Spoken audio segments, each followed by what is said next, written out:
अगर आप भी चाहते हैं बिट्टू मलंगिया इंटरटेनमेंट का ऑडियो वीडियो सबसे पहले आप तक पहुंचे, तो लाल बटन को दबाकर चैनल को सब्सक्राइब करें और बेल आइकन दबाना ना भूलें।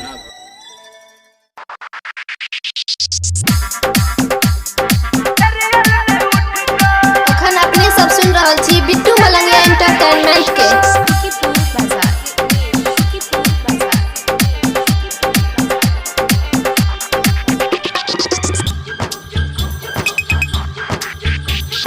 जिया के तोहर हर जाइतो, जिया के तोहर हर जाइतो, पोखरी में धान नई कुटतो।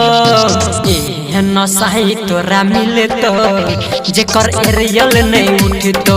ए नसाई तोरा मिलतो, जेकर एरियल नहीं उठतो।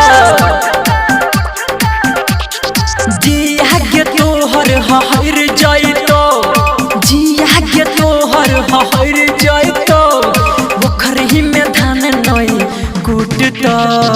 ए नसाई तोरा मिलतो, जेकर एरियल नहीं उठतो।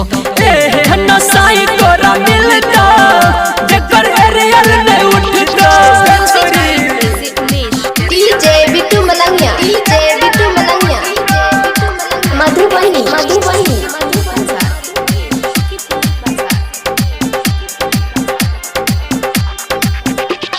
से जिया के सुख छोरी तोरा नहीं मिलतो।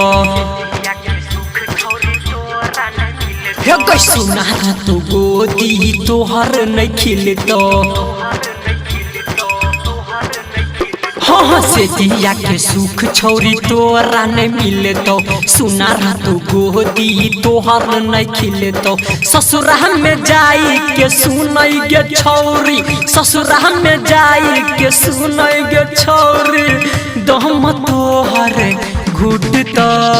ए नसाई तोरा मिलतो, जेकर एरियल नहीं उठतो।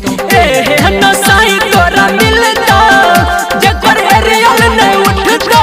Music by DJ Umesh. अखन अहाँ सब सुन रहल छी मलंगिया रिकॉर्डिंग स्टूडियो के शानदार प्रस्तुति।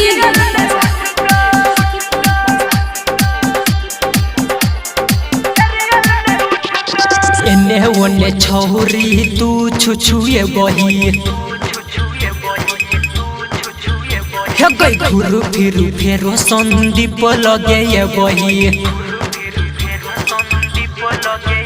हाँ एने ओने छौरी तू छुछुए बही, घुरे फिर फेरो संदीप लगे बही।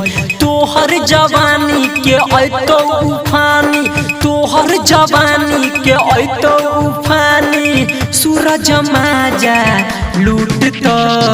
ए नसाई तोरा मिलतो, जेकर एरियल नहीं उठतो। ए नसाई तोरा मिलतो, जेकर एरियल नहीं उठतो। By Bittu Malangiya entertainment.